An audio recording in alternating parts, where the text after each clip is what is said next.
Assalamualaikum warahmatullahi wabarakatuh.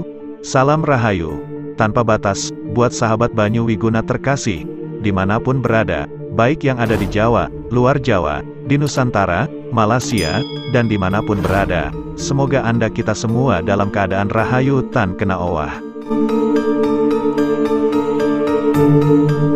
Jawa dan Bali memiliki kesamaan dalam menjaga adat tradisi dan budaya.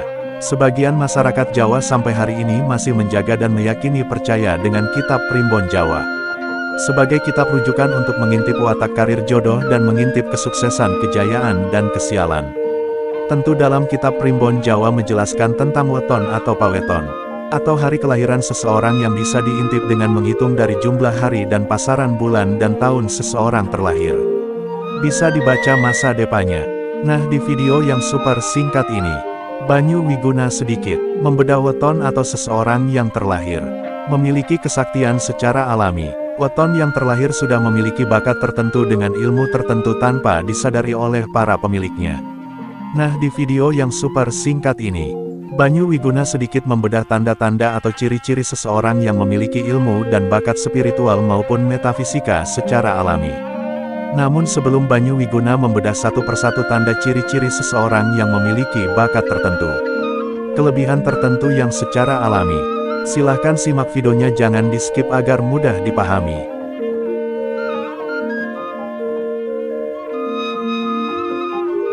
Mereka adalah orang-orang yang terpilih, yang memiliki tugas dan tanggung jawab tertentu, untuk mereka selesaikan di masa depan. Ilmu dan kesaktian tersebut adalah titipan dari alam semesta, di mana juga harus mereka manfaatkan untuk kebaikan alam semesta dengan segala isinya.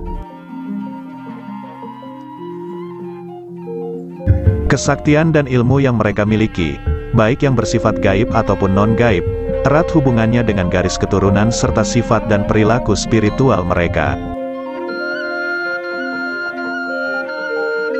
Mereka yang kesaktiannya atau ilmunya berasal dari keturunan, maka artinya mereka masih memiliki darah atau genetik dari orang-orang yang memiliki ilmu dan kesaktian, yaitu bisa dari bapak atau ibunya, atau dari kakek nenek dan leluhur mereka. Biasanya kesaktian weton yang berasal dari terah atau keturunan ini, dikelompokkan yaitu terah raja, atau darah biru, terah pemangku, terah panglima, dan terah pemanggil.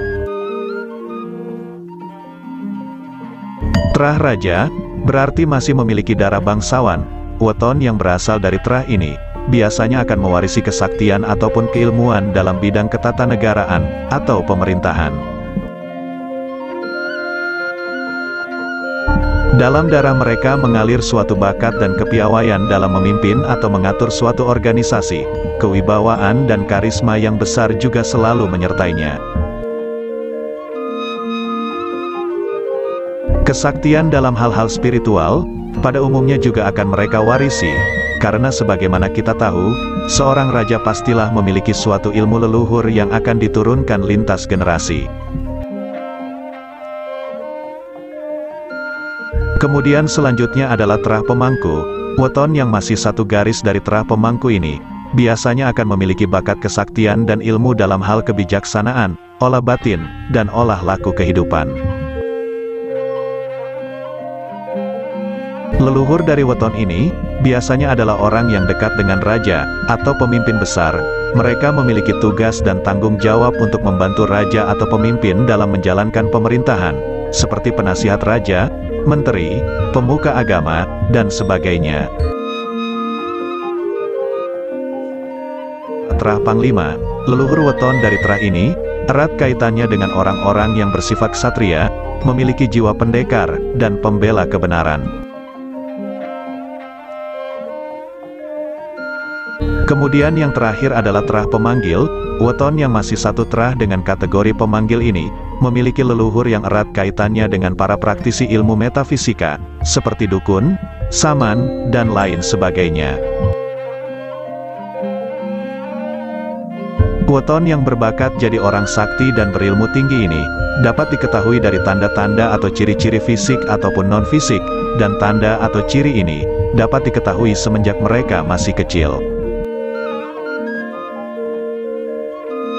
Jangan lupa untuk klik subscribe dan bunyikan loncengnya, agar Anda dapat mengikuti video-video menarik selanjutnya. Terima kasih. Ciri fisik yang pertama adalah, mempunyai pusaran rambut kepala atau unyeng-unyeng lebih dari satu.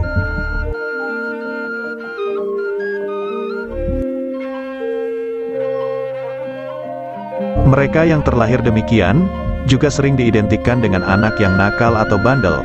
Sebenarnya mereka hanya lebih aktif dibandingkan dengan anak yang hanya memiliki satu unyeng-unyeng. Bahkan mereka yang punya unyeng-unyeng lebih dari satu, biasanya akan 2 kali lebih kuat daripada kebanyakan orang. Kecerdasan, keterampilan, serta ketahanan fisiknya juga dianggap lebih unggul, serta tangguh ketimbang teman-teman sepantarannya. Bahkan ketika bertumbuh dewasa kelak, kepribadian seseorang yang memiliki unyeng-unyeng lebih dari satu, bisa menjadi seorang pemimpin. Ciri fisik berikutnya adalah, memiliki sorot mata yang tajam. Weton yang memiliki bakat jadi orang sakti ataupun berilmu tinggi, memiliki tatapan mata yang bisa membuat orang lain menjadi grogi atau takut. Hanya dengan memandang matanya saja, seolah-olah kita akan bisa merasakan luapan emosinya yang menakutkan, terutama saat sedang marah.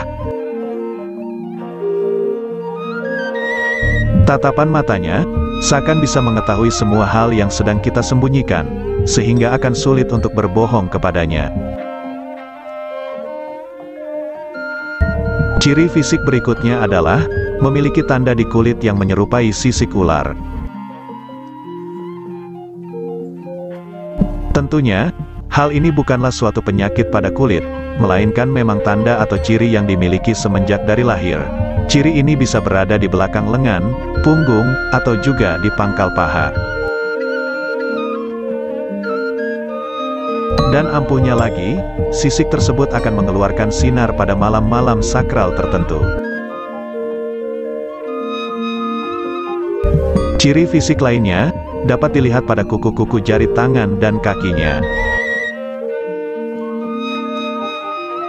Weton yang berbakat untuk jadi orang sakti dan berilmu tinggi, memiliki garis lurus berwarna putih pada kukunya, baik di tengah ataupun di pinggir. Hal ini merupakan simbol untuk jalan yang lurus menuju kepada Tuhan semesta alam. Kemudian ciri atau tanda fisik yang terakhir adalah, bahwa weton tersebut akan mempunyai tanda lahir, atau toh, bisa juga tahi lalat pada bagian-bagian tubuh tertentu.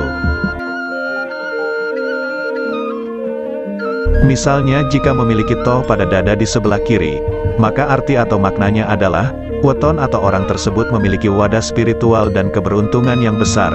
Jika terletak pada ubun-ubun, maka orang tersebut adalah seorang yang berbakat dalam berbagai keilmuan. Adapun yang merupakan ciri-ciri atau tanda non-fisik weton yang berbakat jadi orang sakti dan berilmu tinggi adalah, yang pertama mudah mendapatkan wangsit. Weton tersebut akan mudah dan cepat dalam mendapatkan jalan keluar untuk setiap masalah yang menghimpitnya, entah melalui mimpi, ataupun bisikan hati nurani. Ciri yang kedua adalah, sering mendapat gambaran atau penglihatan yang menjadi kenyataan. Hal ini sering terjadi melalui mimpi, sehingga weton tersebut akan sering mengalami apa yang disebut dengan déjà vu. Ciri selanjutnya adalah mempunyai empati dan welas asih yang tinggi kepada semua makhluk. Kepada mereka yang seperti inilah suatu kesaktian atau keilmuan tingkat tinggi akan diamanahkan, sehingga mereka akan mampu untuk melakukan sesuatu yang berguna bagi sesama, dan mampu untuk memperbaiki alam semestanya. Mereka biasanya cenderung akan lebih nyaman bila sendirian. Mereka tidak suka dengan keramaian, lebih suka dengan pikiran-pikiran mereka sendiri. Di dalam kesendiriannya ini, mereka akan lebih banyak berdialog dengan hati nurani dan alam semestanya. Mereka cenderung selalu berusaha untuk mencari jati dirinya, dan makna atau tujuan dari hidup yang sudah dianugerahkan Tuhan kepadanya. Weton yang berbakat jadi orang sakti ataupun memiliki ilmu yang tinggi, biasanya akan terbangun pada waktu-waktu tertentu. Bagi mereka yang sudah peka, mereka kemudian akan menggunakan kesempatan tersebut untuk berdoa, zikir, wirid, ataupun meditasi. Tanda yang terakhir adalah, sering mengalami mimpi buruk yang terjadi secara berulang-ulang dan berkelanjutan. Hal itu disebabkan karena sisi bawah sadarnya sedang memberitahukan bahwa orang tersebut memiliki kemampuan spiritual dan bakat untuk menjadi orang sakti juga berilmu tinggi. Sahabat Banyu Wiguna yang terkasih, semua kita kebalikan pada Tuhan yang Maha Kuasa. Banyu Wiguna tidak pernah memaksakan panjenengan agar percaya dengan apa yang Banyu Wiguna bedah di video ini. Bagi yang percaya silahkan, bagi yang tidak percaya anggap saja sebagai hiburan. Hormati perbedaan dalam berkeyakinan. Mohon maaf apabila banyak kesalahan. Semoga sedikit bermanfaat. Salam Rahayu tanpa batas. Wassalam.